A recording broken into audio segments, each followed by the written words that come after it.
bad can a film be with an unfinished script, a psychic, and googly-eyed robots? Guess we're going to find out. I'm Bob, you're you, and this is Classically Bad Cinema.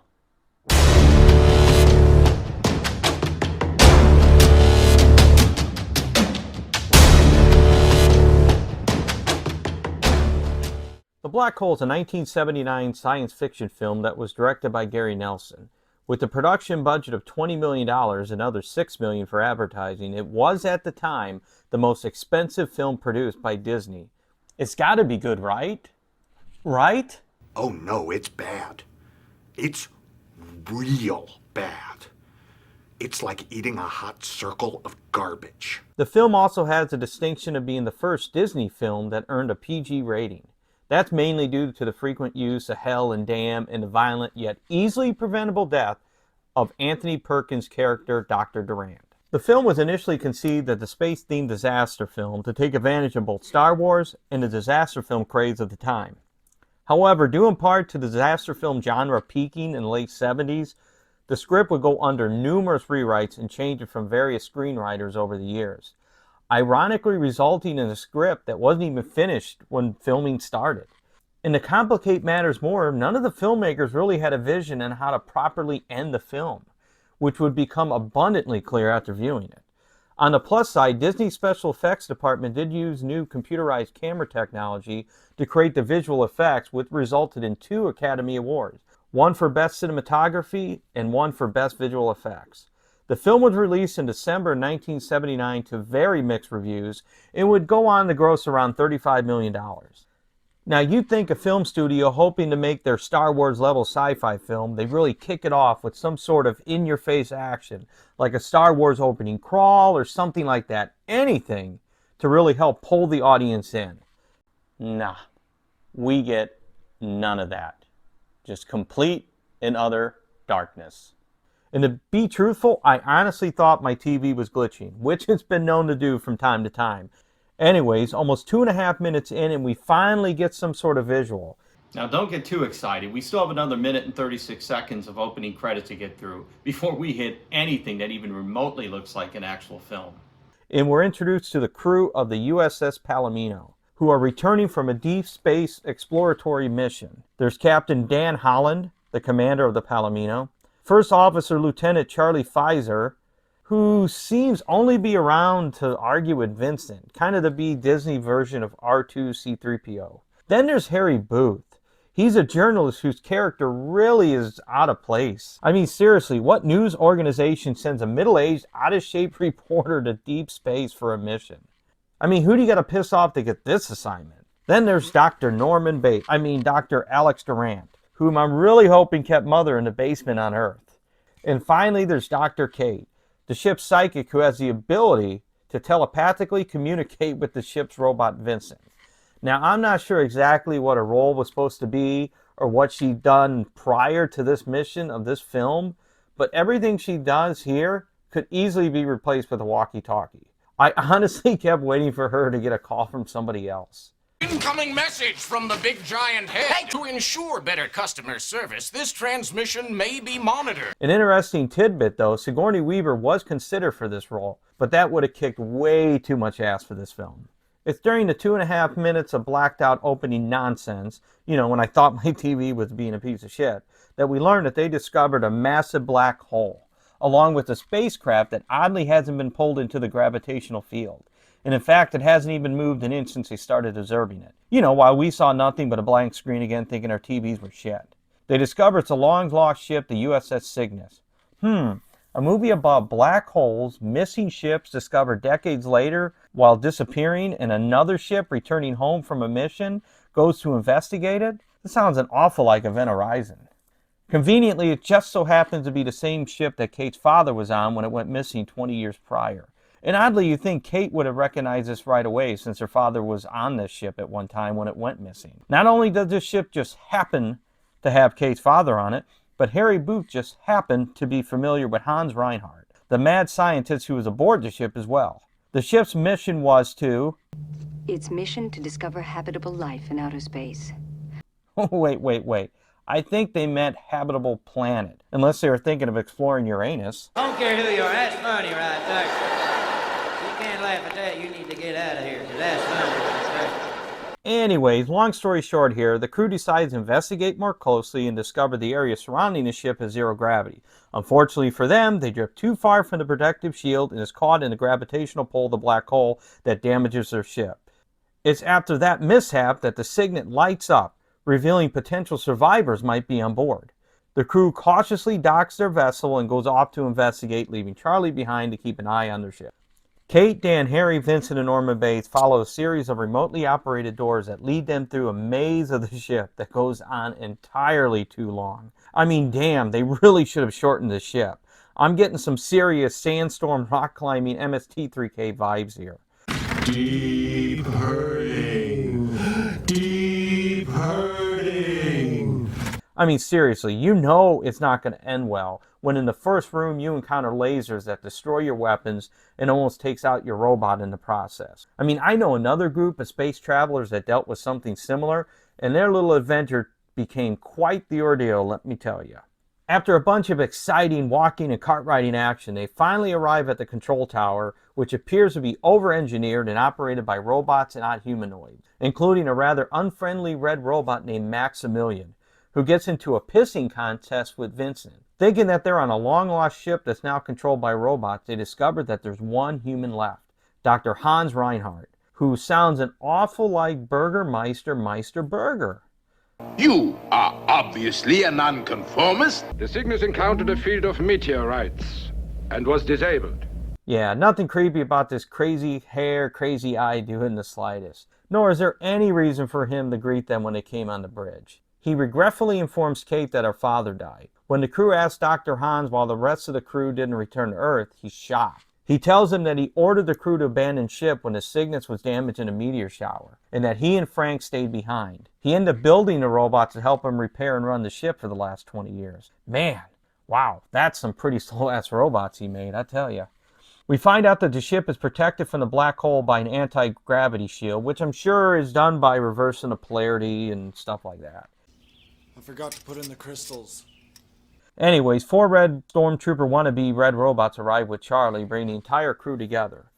Hans orders Maximilian to help Charlie, Vincent, and Dan find parts that they need to repair their damaged ship, while he gives Kate, Alex, and Harry a tour of the Cygnus. It's during their excursion to find parts that Vincent tries to make conversation with a rather beat-up, googly-eyed robot that looks a lot like him named Bob. As riveting as the parts locating scene is, it pales in contrast to the other crew members being bored to death on the tour with the mad good doctor. It's during the tour that Harry slips away while Hans shows Dr. Alex and Dr. Kate the power source that runs the ship and powers the anti-gravity field. I'm guessing all that ass-kissing Bates is doing right now is just driving him nuts as well, too. On a different note, how the hell does Reinhardt not notice that the reporter he's more than familiar with slips away during his boring-ass tour? Lieutenant Dan investigates a ship where he encounters a strange funeral, where some humanoids launch a coffin into the black hole. He makes another disturbing discovery as he tours the crew's cabins and realizes that all of their personal belongings are still on board. As Dan rifles through the crew members' underwear drawers, just as part of the investigation process, Harry discovers a large greenhouse with a single humanoid at the controls, who appears to be unable to speak and walks with a limp. When the strange humanoid lead, Harry attempts to follow, but quickly loses track of it. Now, is it a robotic humanoid or a ninja, or is Harry just this damn slow? Back at the Palomino, Dan informs the others about what he's witnessed as they make repairs of the ship. We break away from the bore fest of ship repair to the equally riveting scene and all the ass-kissing that's still in progress. You will be remembered as one of the greatest space scientists of all time. You've defied the power of the black hole with your anti-gravity calculations. A stunning achievement, sir. Speak for yourself, Dan. I, for one, believe I have a great deal to learn from Dr. Reinhardt. Reinhardt will solve the one final mystery that has eluded mankind. I'm beginning to feel you want to go with him. On a glorious pilgrimage, straight into what may be the mind of God. I do. He can do it. I know he can. You think so? Yes. I do. Thank you.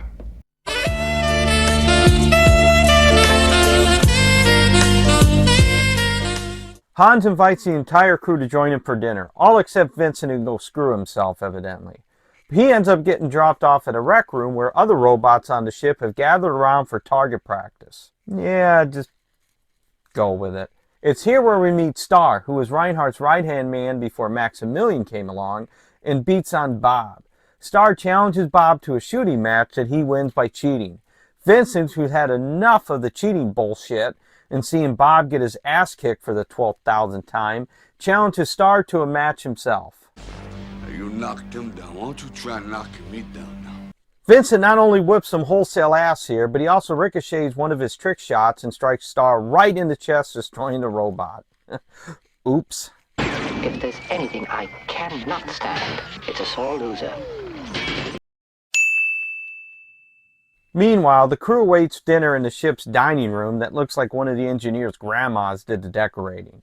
Hans warns everybody there to be no more unescorted excursions on the Cygnus due to all the crazy science stuff going on.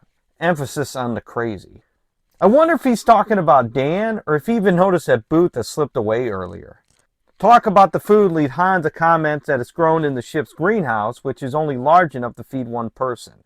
This, of course, causes Booth to take notice, remembering how big the large greenhouse was that he saw earlier. It's almost like this guy is evil and trying to hide something sinister. Reinhardt informs his guests that he's nearly ready for his grand expedition into the black hole to discover whatever planet or civilization there might be on the other side. He's just waiting for the damn writers to finish the script. Luckily for him, the robot appears and informs him that the finished script and the probe ship had finally arrived. Damn, there's always something that pops up during dinner. Once Hans is gone, Harry tells the crew members about the humanoid he saw in the large greenhouse he discovered. Which means Hans was lying. No, can't be.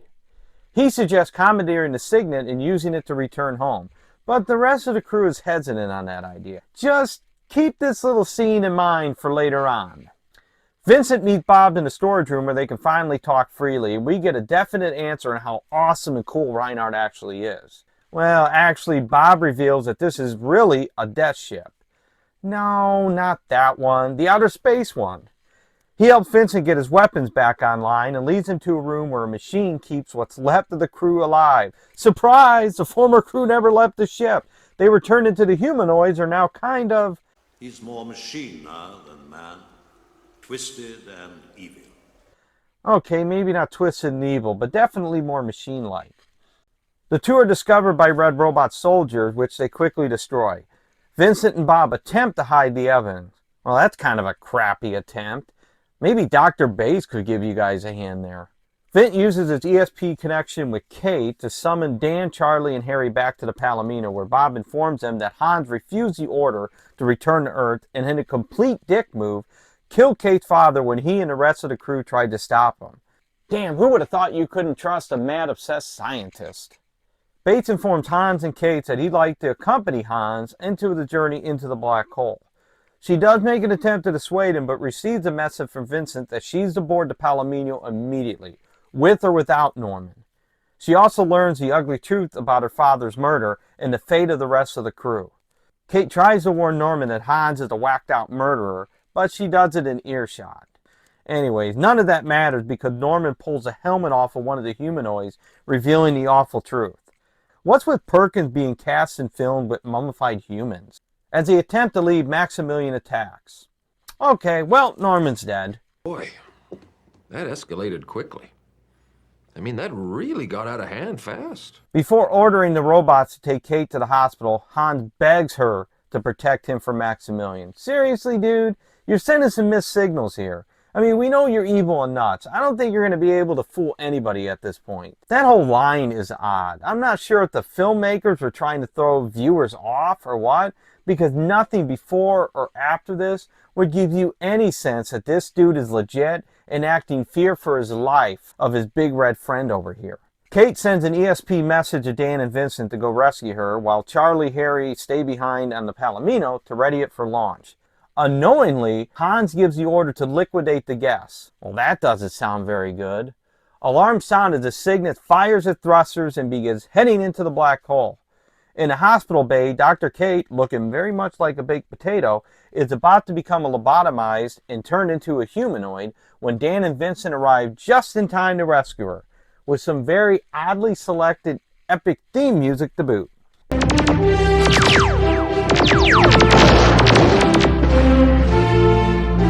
and some pretty cheesy animated special effects as well. Dan and Kate don humanoid disguises to sneak past the guards, but Hans witnesses their escape and orders his robots to fire on any humanoids that are within their vicinity. A laser battle ensues, and remember the rec room where the robots challenge each other to laser practice? Well, apparently it didn't help. They can't seem to hit our heroes even when they're standing still, out in the open. As the Palomino readies for takeoff, Hans orders his robots to give the ship some distance before attacking. With the three-corner, Charlie is ordered to take off without him, but disobeys and drags Harry's along to save the others. Now remember hard-ass Harry? Earlier, wanting to take on Hans and Maximilian and commandeer the ship so they can use it to return home? Well, at the first enemy encounter, Harry seemingly breaks his leg. If Charlie goes on without him, Hard-Ass gets up and runs back to the ship and begins takeoff sequences. What the hell, Harry? How did this guy puss out so quickly? Anyway, Charlie rescues the rest of the crew, but by the time they get back to the Palomino, it's already taken off. Getting some serious Resident Evil vibes here. Go! Don't go! They watch in horror as the Signet fires upon their ship, causing it to collide into the bigger ship, destroying their craft and severely damaging the Cygnets in the process. That's it, man. Game over, man. It's game over. So much for letting the ship get a safe distance away, damn worthless humanoids. The crew devises a new plan, one that utilizes the pro ship to escape. I love this plan. I'm excited to be a part of it. Let's do it. Because hey, we need some drama here, so why not have our shipless crew run from one end of this large-ass ship back down to the other? Ship is too big. If I walk, the movie will be over. And if that isn't enough drama for you, well, they're going to have to contend with flaming meteors destroying the ship, shit blowing up, falling debris, attacks by the ship's sentry robots.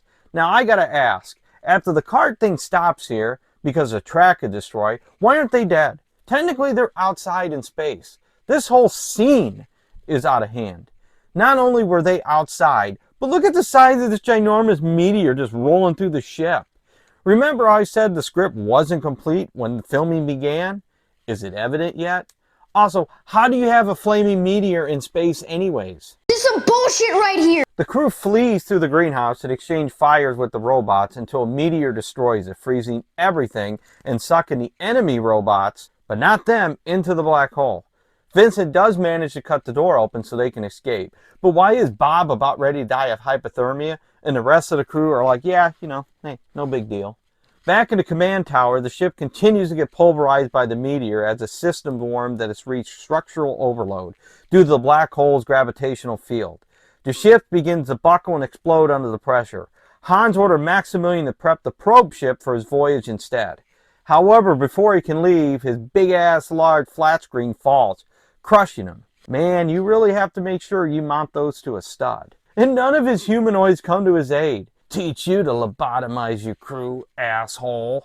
Maximilian attempts to stop the crew from reaching the probe ship. He fatally shoots Bob, because of course he would. Vincent goes into Rambo mode and takes him on, and for whatever reason, Max decides instead of using his lasers, that he's going to use his blade, as these two start having an epic battle chock full of headbutts, ramming, and pushing. Probably ill-advised to have these two have a more physical fight, rather than like a blaster exchange or something. They also probably could have used Sigourney Weaver here. Eventually, Vincent uses his own blade, destroys Maximilian, and sends him into the black hole. Vincent tends to Bob, who's too heavily damaged from the encounter, and tells him to go on without him as the system fail, as well as the continuity. I don't understand how one shot in the screen on his crotch is broke, yet here it's flashing red. Our heroes finally arrive at the probe ship. And are they outside again?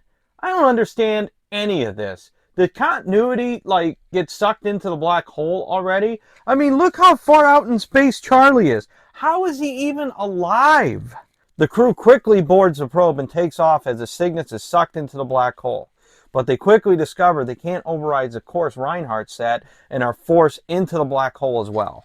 Remember how the script wasn't finished and they had no idea how to end this? Well, get ready for some crazy shit because I have no idea exactly what the hell is going on or what happens here. And if you do, you're a liar. I mean, seriously, we're inside the black hole. The crew thoughts blur together with Han's voice. You have Han and Maximilian free floating into the black hole before I guess they meld into one being, or at least that's what it looks like what happened, as they stand on top of a peak overlooking a flaming hellish landscape with all these robed figures standing around them. I mean, is this hell? Hell if I know. Meanwhile, back in the probe, we have a ghostly looking figure that passes through like a glass looking hallway. The crew inside the probe awaking, seemingly coming out the other end of the black hole, with a bluish white light shining upon them as they travel towards a distant planet or heaven. I don't know. Like I said, it's just a confusing mess, and I really can't tell you what just happened, what we witnessed, or what the hell is going on, other than that this is the end of the movie.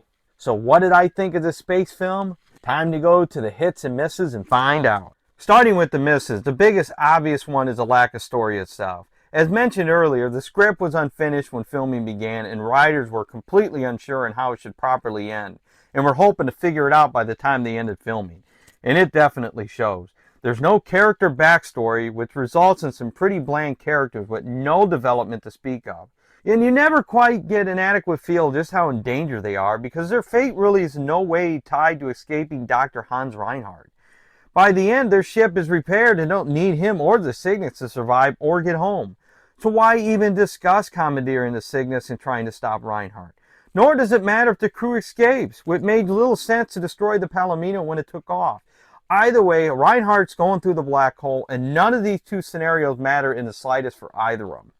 Not to mention, the ending is so damn confusing and chaotic that it's hard to discern what's actually going on. Are they outside of the ship? Are they inside? There's shit flying everywhere, crazy colors, weird meteors that can be ablaze in the airless frozen space, all adding to a very incoherent ending. The film pacing is off as well, as the opening and pretty much everything else after that is pretty slow. The story takes too much time to get going. There's way too much time for walking, cart riding, and ship repairing.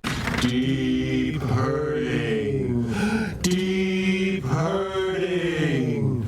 Once the action does start, the film just seems to want to make up for it and throw as much at the audience as it can in the last 10 minutes. And then the hits. Of course, the biggest one is the visuals in the film. Overall, they were quite well done and worthy of the accolades and award nominations. Watching this film, you can see the time, effort, and care was put into the special effects. The shots of the ship are excellent, even though we know the black holes don't look anything like that. But it does make a pretty good visual in the background, with the red menacing Maximilian being the highlight. So, should he keep this movie safe or send it flying into the black hole? I say save it, because it does have some pretty impressive special effects for the time. I don't agree again with it being called a Star Wars ripoff. Yes, they do try to catch into the space movie craze Star Wars created, and yes, both take place in space and have robots, but this is no way a ripoff like Star Crash. I think the story idea had potential, and I did like the premise of finding a long-lost missing ship, and the intrigue and suspense surrounding what happened to the crew and whether Reinhardt is who he claims he is. You could see why there's been reboots and remake discussions. Unfortunately, it falls short of good and proper storytelling, hampered by years of rewrites and direction that attempted again to cash in on the success of Star Wars. The result is an uneven-paced film with bland, underdeveloped characters that's riddled with overused movie cliches and a very, very confused ending. Well, that's all I have. If you enjoyed this film, hit that like and subscribe button below. If you didn't enjoy it, then tell those crazy friends you have to hit that like and subscribe button below. But until next time, I'm Bob, you're you. So long, everybody.